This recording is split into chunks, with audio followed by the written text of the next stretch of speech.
the RAV4, and apologize for a dragonfly flying through the camera at the shot. I love that. What is up, my guys? I'm AA Reviews. Here today, sitting right next to me, is the all-new 2019 Toyota RAV4.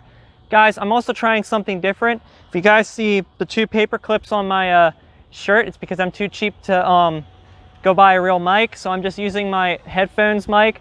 So guys, let me know how that works out in the comments section below after editing and I upload. This here is the Toyota RAV4. This is the all-new version of Toyota's very popular compact SUV. When I say very so many times, that's because last year the RAV4 sold over 400,000 copies. Let that sink in. 400,000. Yeah, that's a lot.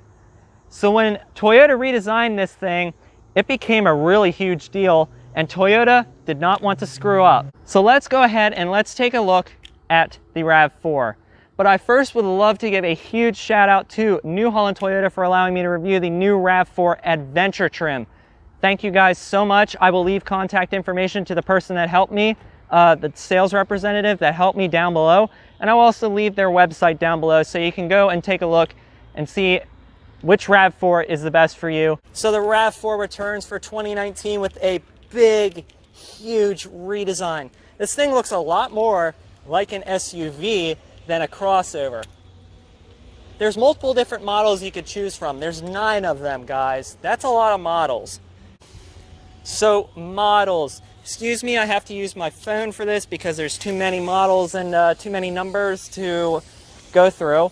But anyway, start off with the base LE, and that starts at $25,650. Jump up to the XLE, and you will jump to $27,450. If you want to get the XLE Premium, you're looking at a cost of $29,650. Also, the Adventure trim, which this one is, starts at $33,050. You can finally jump to the Limited model, which gets you every single option possible, and that starts, and finally you could jump up to the Limited model, which gets you every single feature you could possibly think of, and that will set you back $33,650. Now wait a minute, you may be saying that's only 5 models. Well, that's because there's 4 more. The RAV4 is again offered in a hybrid. Yes, you heard that right. And there's one trim exclusive to the hybrid. But let's talk about the pricing and the models.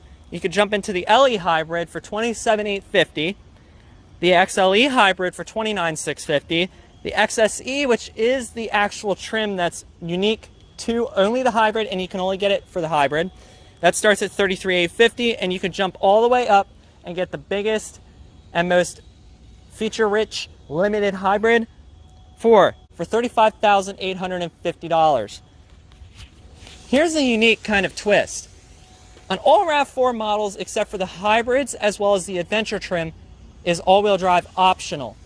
I did not find any pricing on how much the all-wheel drive is, but I will let you guys know right there. But the Adventure gets a different kind of four-wheel drive system, which I will go and talk about later. But it's great that Toyota is offering a hybrid SUV, because I know that they do it with the Highlander, and it's been pretty good. And so far, I've seen a whole lot of RAV4 hybrids of the previous generation out on the road because they're that fuel efficient, and yeah. So anyway, guys, this is a compact SUV. Yes, the segment is huge. The RAV4 has a lot of choices that you can choose from if you don't like it for some unknown reason. I'm going to actually use my phone to name this list because there's that many. You got the Chevy Equinox, Ford Escape, you got the GMC Terrain, Honda CR-V, Hyundai Tucson, Kia Sportage, as well as the Mazda CX-5, Nissan Rogue, Subaru Forester, and the Volkswagen Tiguan. Guys, I might have named only a very small handful of competitors. There is a lot of competitors in this segment, and the compact SUV segment, literally everybody has at least one or two. So let's go ahead and let's talk about some of the specs and everything.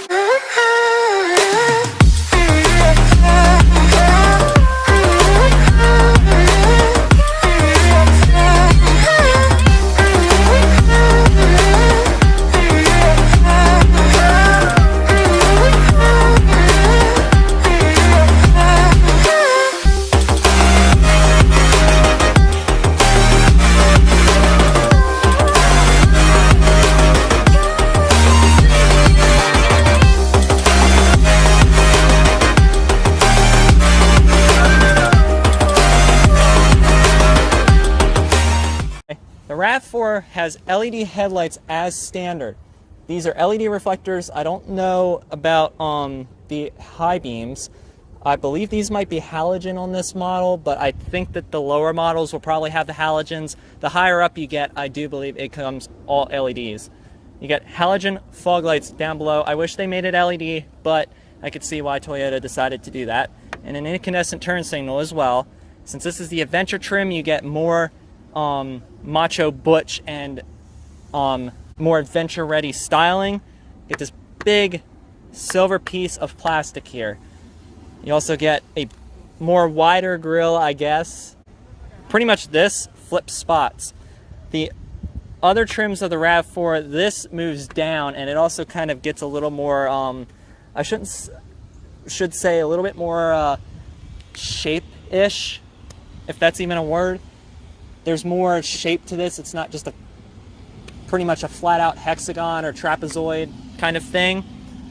But here houses the Toyota Safety Sense 2.0 sensor for various things, and we will go over that later. So this Adventure trim is unique. It gets its own unique styling. Every single RAV4 gets its own unique styling. Whether you get the base LE or you go all the way up to the Hybrid Limited. It gets all unique. Pretty much the real changes are the actual grille. As you get higher up, like the Limited, you're going to start seeing a little bit more bling and such, but this Adventure trim is the most truck and SUV off-road ready like.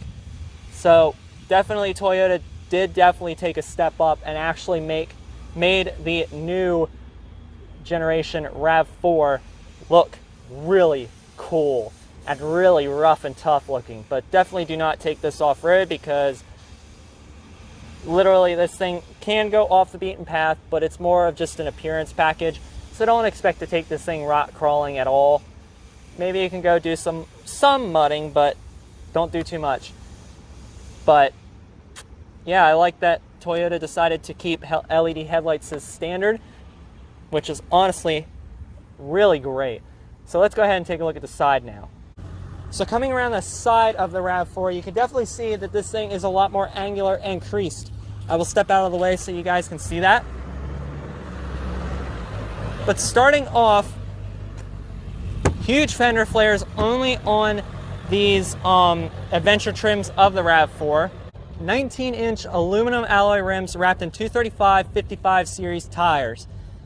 You can also see that the RAV4 has a really great ground clearance. I believe they said it was about 8.6. That's actually towards the top of the class. Really, you don't approach that until you hit around the Jeep Grand Cherokee or Jeep Cherokee Trailhawk. Pardon me. There's too many Cherokees in the Jeep lineup. But anyway, also the RAV4 has a contrasting roof option.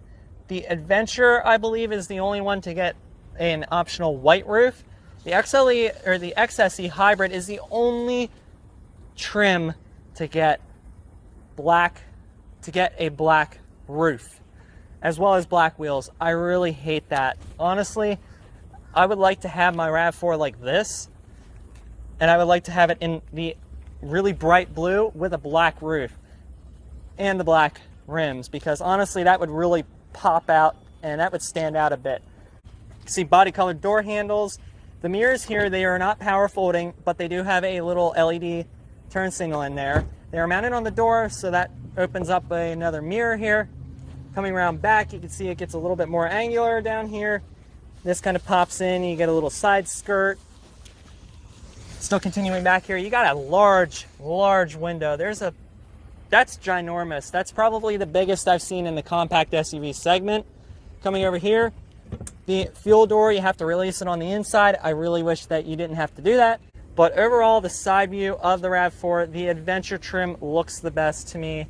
But I would really love to see the black roof and the black wheels from the XSE Hybrid trickle down to the smaller, or to the less feature-equipped models down to the lower models. So coming around back of the new RAV4, you can see that the actual design is a little bit more restrained compared to the front end. But you can definitely see LED taillights. These are kind of 3D in a way. Like the Avalon, they have a little bit of a bump outwards when you get up towards the top. But since this is the Adventure trim, you get a really unique rear end. The badges are blacked out except for the Toyota logo. You also get this kind of wing, which actually looks really nice. You get more plastic body cladding, even on the lower section of the tailgate here. So in case if you decide to run your tailgate into the garage of your car and there's a metal piece there, it's not going to scratch up the body. You also get a silver painted plastic piece here that kind of has a little bit of a fake diffuser. Dual exhaust tips. These are actually real, guys. Thank you, Toyota, for not deciding to do what you did with the Corolla hatch XSE with the very thin looking, real looking exhaust tips. Honestly, Toyota, you should have just made them real.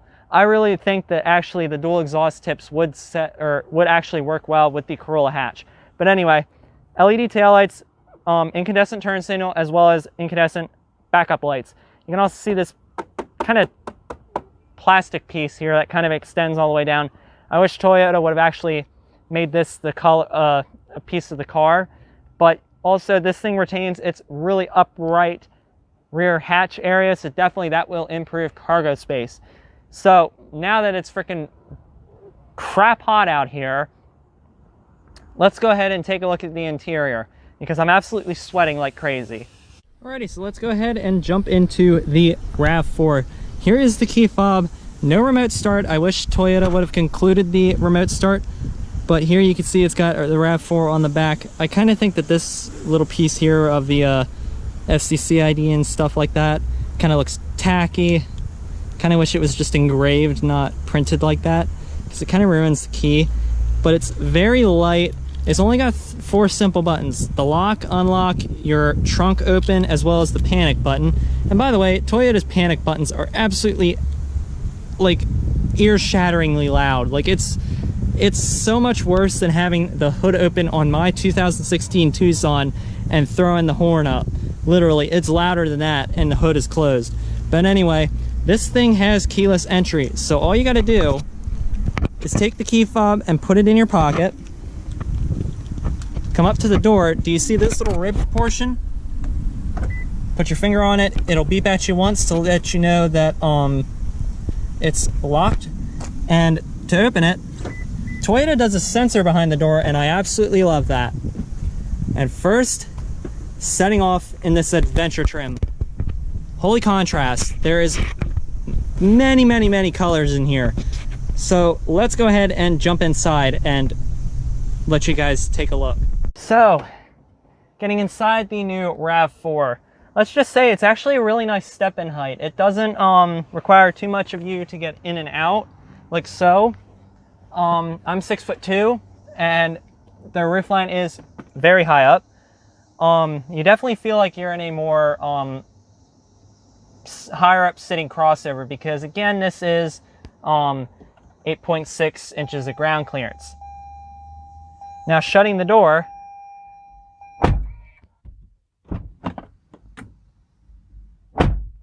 it sounds kind of okay, I guess.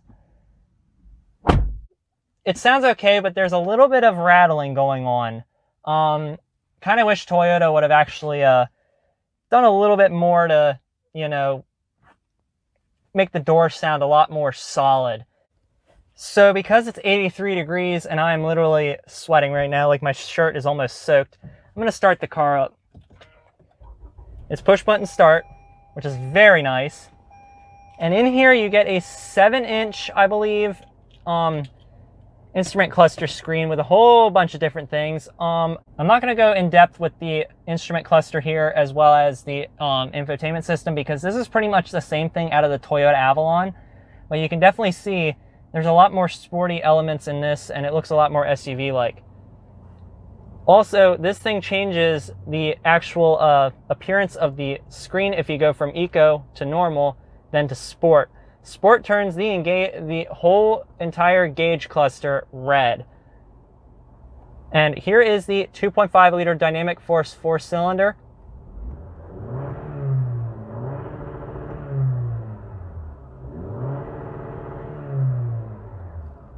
How high is that revving? 4,500. That thing has got a fast rev limiter. I'm telling you what. That thing is just bouncing off, and I can actually feel the car vibrating. But anyway, let's go over interior materials. Soft touch. I believe this is leather, or it's probably Softex. It's also got some orange stitching here. It continues down through here. This piece is hard touch plastic. This is also plastic. Kind of rubberized here as well. One touch windows for all four windows, which is very nice. You got a soft touch upper panel here coming over to the 8-inch Toyota Entune infotainment system. Not going to go over this in depth. Coming over through here, still soft touch.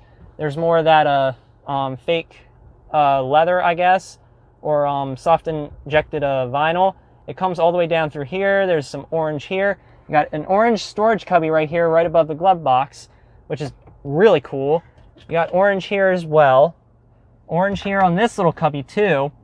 Orange accents are filled within the interior on the seats, the seat headrests. By the way, these are 10-way power adjustable seats with 2-way lumbar. The passenger seat is manual. Honestly, I think that for this price point, it should be power because it kind of should use it, but it's 4-way. The little seat, the seat back adjustment's right over here. There's no height adjustment, but there is the slider here. Coming over to the glove box, dampened as dampened can be, and it's actually a pretty good size. It's a little bit shallow though, so I don't think it'll fit a tablet computer. But you got more storage up here, so you can throw some random stuff like my GoPro case up there. Coming over through here, again, 8-inch touchscreen. I'll let you... Again, the 8-inch Entune touchscreen. It has navigation. Personally, the navigation system is very outdated looking. It's very plain and basic. You do get your travel link here as well. But honestly, they really need to update this navigation interface because it's really plain looking and it's very I don't know what to say. It's very basic. But you got hard buttons on the side. You have a rubberized volume knob with some interesting textures as well as that too. Coming over here, you got your air vents as well. Your hazard lights are sitting right there. Coming over here, you have dual zone climate control.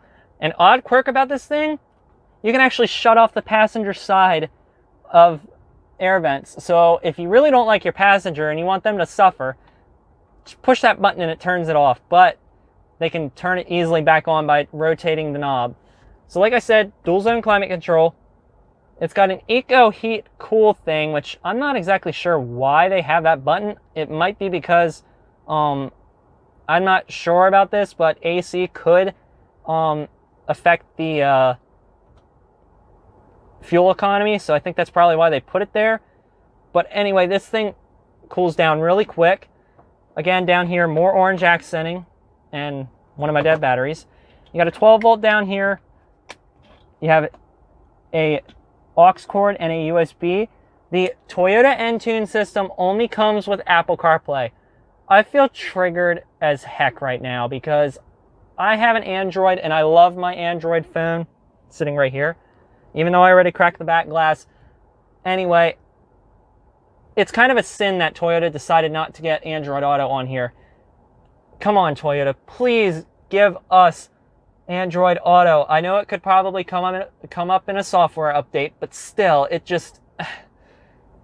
But also another gripe about the touchscreen, I do not like how dark it is. I don't know if you guys can see it on camera, but it's really dim. The brightness is okay in person, but personally, I think that the display should be brighter. Also coming over down here, you got 3 blank switches. I do not like that. But here you have your hatch open, your automatic high beams. You got to switch them to high beam and pull them up to high beam, and it goes automatically, so then it will switch it on and off, but more on that later. Over here, you got your brightness control, which honestly is a little slider knob. I wish it was digital. But coming over here, you got these textured speaker covers with the RAV4 here. Again, that's hard touch plastic. As you come over here, this is hard touch. This is also hard touch. You got a very soft padded armrest here, which honestly I'm surprised they didn't decide to continue the orange stitching here. Orange cup holders. You got cup holders here that easily fit a 1 liter bottle of water. Opening the center console, it's pretty good sized. I definitely see a lot of waste space up here, so I definitely think Toyota should have put like a separate little shelf here, and I'm not sure why there's a hair flying. But you also got 2 more USB ports here, which, again, Toyotas are pretty overkill with their USB ports. Coming over here to the center section, here is your electronic parking brake. You pull on it to put the parking brake on. You have auto hold, which will only work if your seatbelt is buckled, which is awesome. You got 3 driving modes here: Eco, Normal, and Sport. It changes up everything. Eco dulls everything. Sport firms it up and also changes the instrument cluster. For the Adventure trim only, I believe, you get multi-terrain select. What you do is twist it over to the left and it goes to mud to sand mode, turns traction off, turns the vehicle stability control, and it also turns off the pre-collision braking system. If you turn it to the right, it goes to rock and dirt, which it doesn't turn anything off. But to get it back to normal, you just push the button on the inside. You got snow mode, and you also have hill descent control as well. Coming over to the shifter, it kind of looks plain. I wish it was leather wrapped, but the shift boot here is all leather. This controls your 8-speed automatic. The shifter design is weird. I'm not used to grabbing the shifter like this. I'm used to grabbing it like that. But you have to do that. Pull it all the way back for drive. It goes orange when you're in reverse, green for neutral. Let's see if this thing actually gets rid of the limiter. Nope, it does not. When you put it in drive, you can flick it over into sport mode, push away from you to go up, and push down to go this way, which honestly, I kind of find it funny how it goes up to the 8th gear, which I cannot see why it does that, but it goes down to 4th when you click down. But anyway, also when you put it in park, the parking brake automatically comes on, which is very nice. Nice ass Raptor. But anyway, these seats are very comfortable. These are Softex leatherette seats. I wish that they were full leather, but these feel as every bit as nice as them. The Adventure trim gets these weird little, engravements on the seats. It's contrasting, orange stitching. Headrests, they're 2-way adjustable. Height adjustable head restraints, or height adjustable seat belts. Get this little cloth insert here, which is really nice. Coming over here, let's do the visor test. I can see already it's going to fail. So 3, 2, 1, it fails, but it's got a little extension, but it still fails anyway.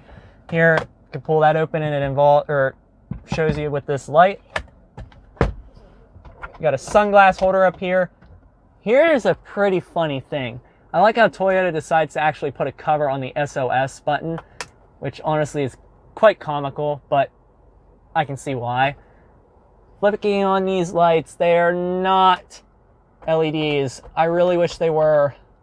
Come on, Toyota. But anyway, coming over here, you got a really wide, or long panoramic, or not panoramic sunroof, single pane sunroof. I noticed one problem though. I don't know if you guys are going to hear this. Do you guys hear that? Yeah, the sunshade cover is squeaking. By the way, you can also get a panoramic roof. I believe it only comes on limiteds. Not exactly sure, but it opens, it tilts sides, it does all that function. We're not going to test that out because it's absolutely balls hot outside.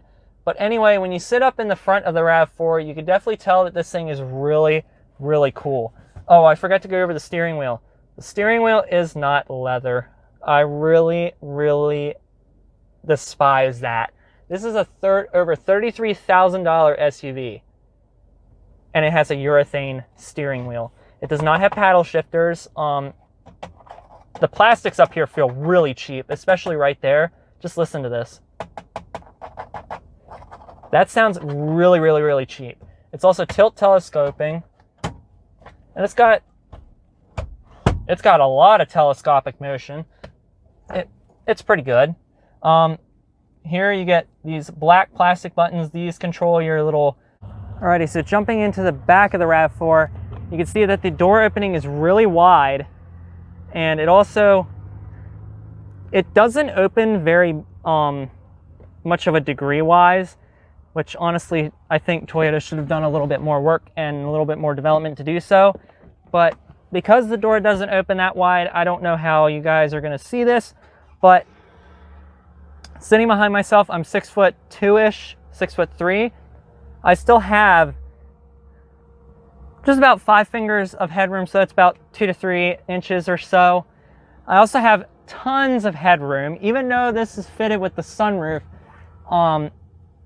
It kind of caves down and comes back. I believe that the panoramic sunroof might definitely cut down on some space.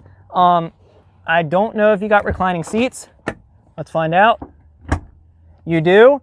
And the only way to do it is a little lever right here, which honestly, I wish Toyota would have put a lever on the side here, but you can recline it as well.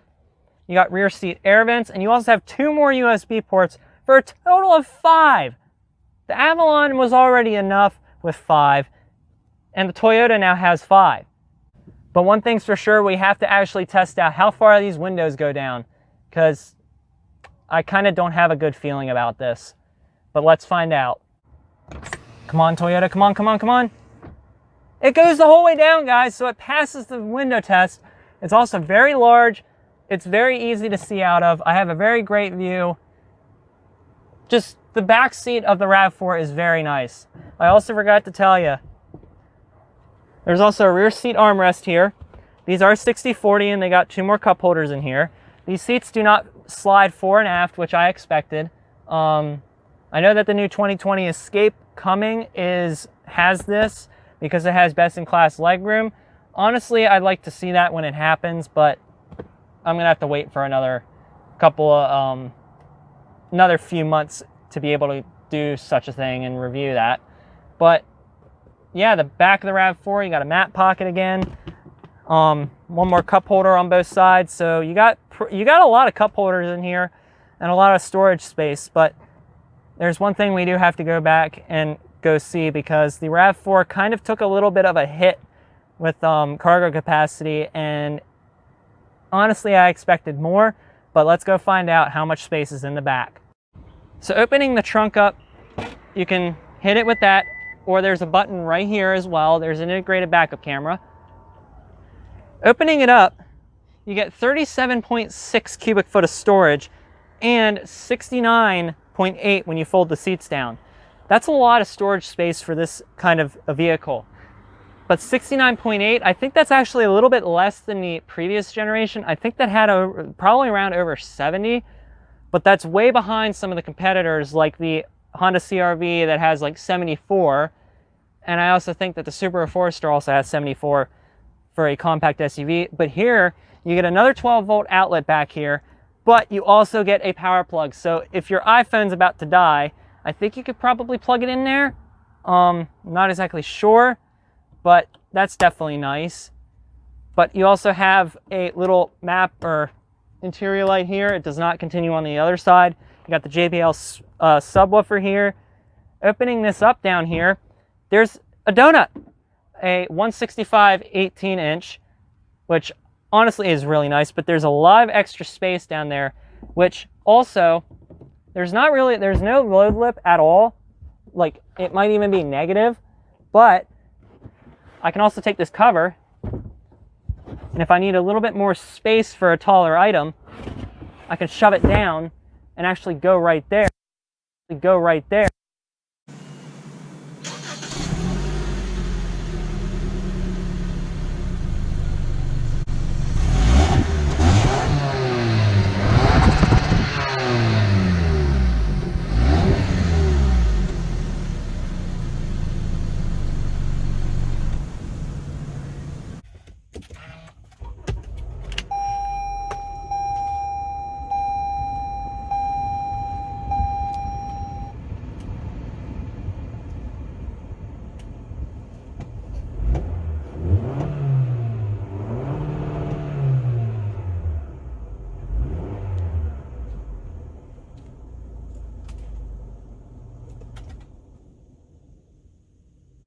So in order to get under the hood of the RAV4, I haven't actually found it yet, but actually it's right over here. It's not really labeled. There's the hood latch. You only have to pull it once. But opening the hood up, where's the prop rod? Right there. So minus all the pain that I just went through and the, I guess, really hot burning in my fingers because it's absolutely hot as heck out here.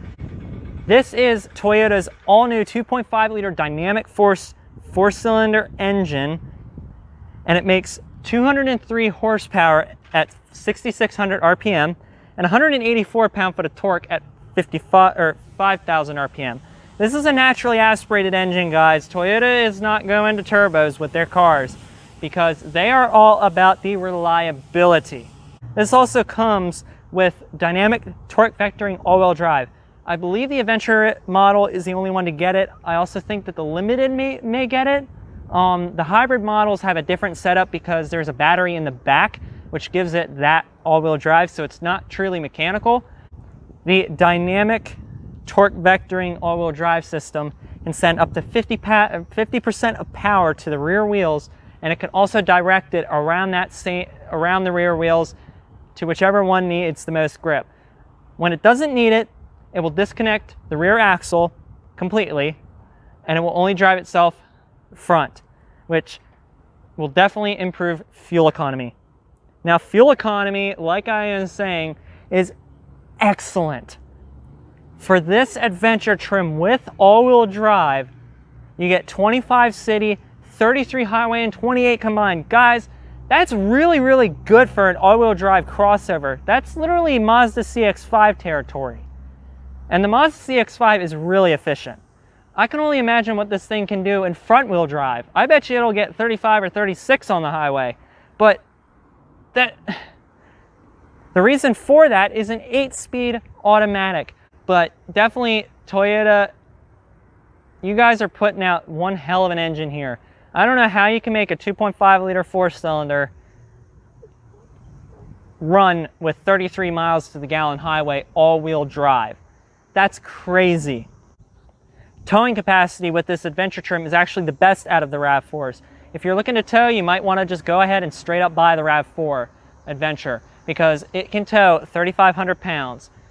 The hybrids cut that in half down to 1,750, and the other models, minus the hybrids and the Adventure, cut that down to 1,500. That's not a lot, but then again, you're not really going to tow too much with a small SUV.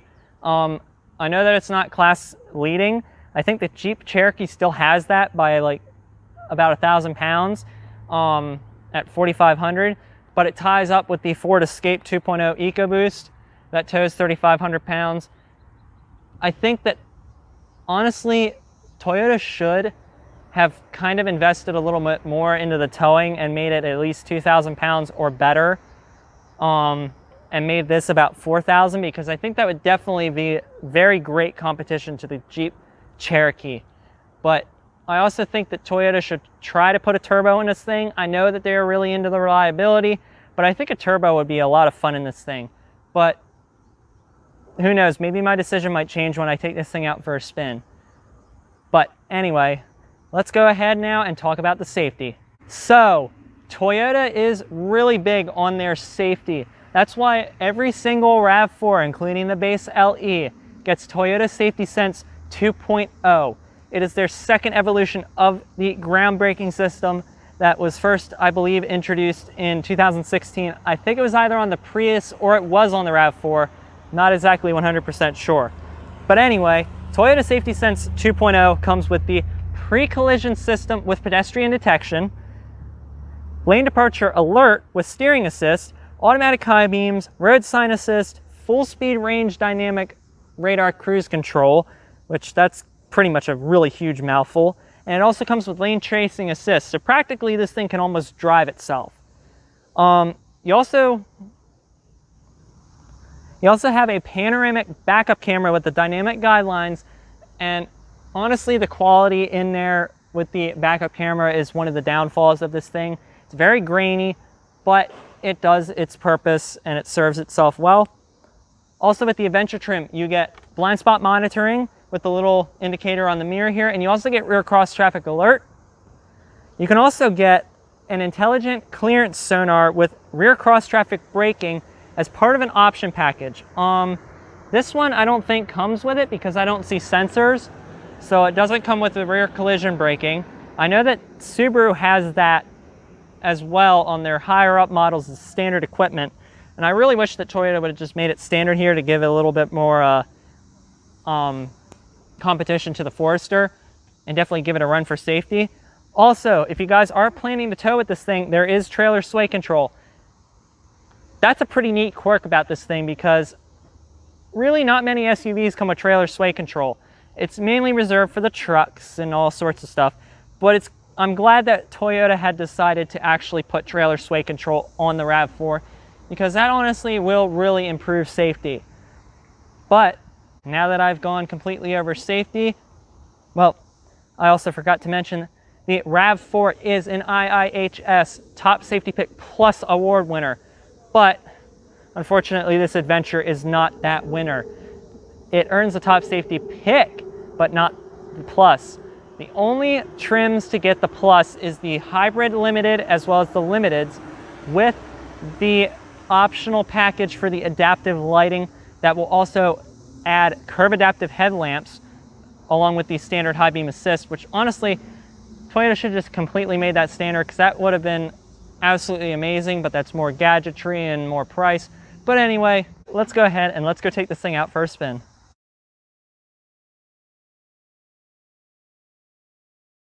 Now you're one car length, so it'll catch up to the guy. It'll catch up a little bit more. Yep. Yep. Come on, just don't do anything. I'm literally sitting with my legs crossed over here. Yep.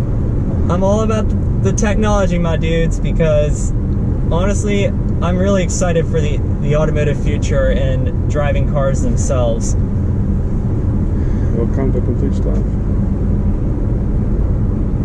Yep. And I'm literally off, my hands are off the wheel. Yep. And it is pretty much driving itself. It's not really wandering too much, but it's tracking the car in front. Yeah, it's actually tracking the car in front.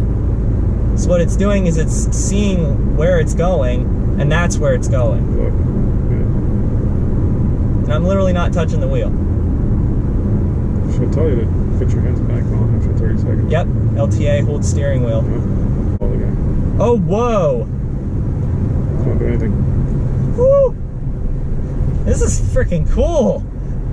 Nothing yet. Nothing. Don't do anything. It's a little bit grabby on the brakes, though. Well, it has to be. So now it's holding pattern. All you have to do is resume.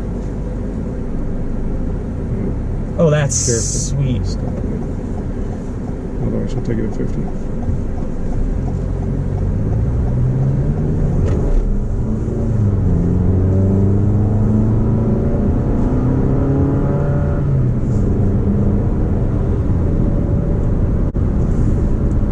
Putting it in eco, it definitely still keeps the RAV4 pretty good in its torque band. I gotta say, this is a very torquey 4-cylinder. It's very torquey.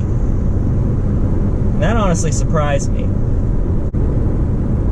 I do have to say the lane keep assist is a little bit aggressive, but You can turn it off if you don't want it. true. You can also turn it off if you don't want to, because I had to turn it off on the Hyundai Santa Fe that I drove because it absolutely sucked. Don't do anything yet. Okay. Nothing yet. Well, There we go. You canceled it. yeah. So I saw it coming and I was like, It can get scary. yeah. That just goes to show you guys, don't rely on that system all the time. I do gotta say, eco mode really dampens the throttle. Really dampens the throttle, guys. But I mean, 33 miles to the gallon, even for the Adventure trim, that's really good. Especially with it being all-wheel drive. I can't imagine what the estimates are for the front-wheel drive models. You can get a hybrid with 40 miles per gallon. Yeah, you can also get a hybrid with 41 miles to the gallon, which is really good. Good set. Alright, don't know anything. This thing is going to come to a complete stop. Mm-hmm. That's awesome. Keep tracking. Okay, where are you going? Here we go. Oh, you're set for 31, so. Where are you going? Yeah, let's just say this system sometimes can get confused with the road lines and such. It's drifting me that way, and that's making me uncomfortable. Yeah, that's why you gotta keep your hands on the steering wheel. I think that's more designed for medical emergencies. So guys, the RAV4, I'm very impressed with it. It's got a lot of power, especially for a 4-cylinder. It's pretty quick. It handles very nice. I like the steering. I like all the technology. This is a really great car, guys. So if you guys definitely are looking for a new RAV4 and definitely would like to have a lot of reliability as well as a lot of modern technology, pick the RAV4 because you guys get pretty much Toyota Safety Sense, completely standard across the board. You get a lot of technology, especially pedestrian detection standard, I believe. That's unheard of, and pedestrian detection should be standard across all vehicles.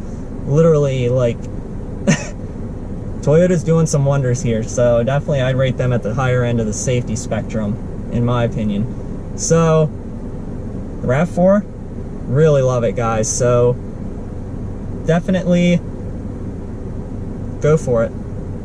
So if I had to say buy it, rent it, lease it, or just run away from it, definitely. I haven't compared too many small SUVs yet, but I would go ahead and give it a buy it because it definitely is a very great car, a lot of great value. You got very great interior, technology, safety. You got a great engine with a great transmission. I mean, it's very nice, guys. So yeah, so thank you guys for watching. Make sure you like, comment, share, and subscribe. If you do so, you'll join me in following the automotive industry one revolution at a time and seeing very great reviews that are coming, guys. So ding the notification bell too. So I will see you guys later. Peace.